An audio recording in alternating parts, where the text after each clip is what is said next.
Dale Earnhardt Jr. obviously a big day for Josh Berry, but how big of a day is it for you as well? It's awesome for me. I'm proud for Josh.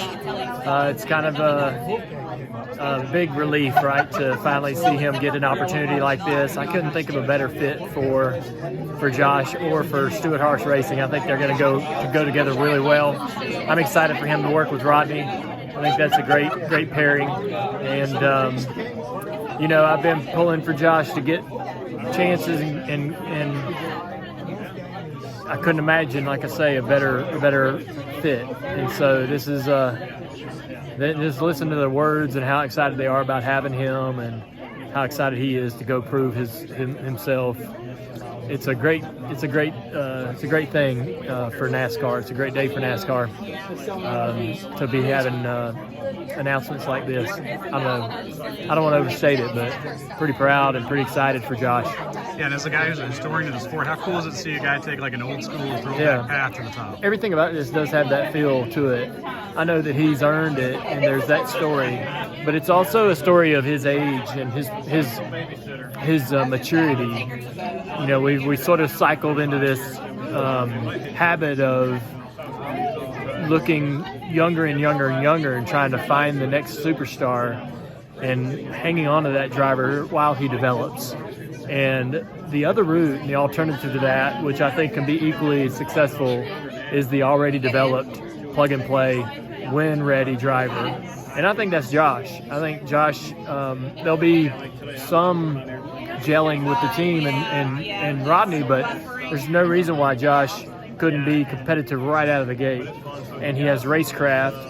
He has the ability to get the car to the finish line and not make those typical mistakes that young drivers tend to make, not have to go through those growing pains that Kevin Harvick had discussed.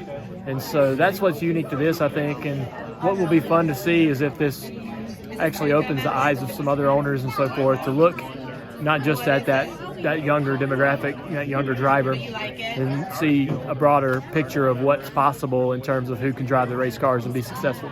Yeah, definitely. Now, obviously in the NFL, coaches will ask college coaches, hey, how'd this guy do for you before they draft him and stuff like that. Was there any of that advice asked from Stewart-Haas Racing? I called him up and I was like, man, I know y'all got an opening and you might have a few openings. I don't know, but look at my guy here, right? Look at Josh and see what you can do. So, but I think they're already looking at him. I'm sure he was on a lot of people's lists when it came to openings in the sport. And I kept telling Josh, I said, hey, you might not get that call today, but knowing that you're on those lists is a big deal. And just keep doing what you're doing. You're doing everything right because you're being considered by some of these teams. So he just kept plugging away. And with this announcement obviously coming today, but you guys knowing about it for some time, that it was in the works. Yeah.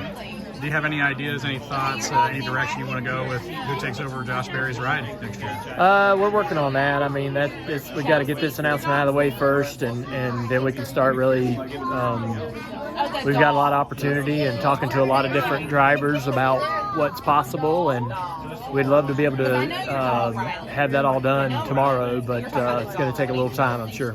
Excellent. Well, Dale, congratulations. The Cars Tour driver is now a Cup Series driver. That's right. Cars Tour champion. Thank you, man. Thanks, bud.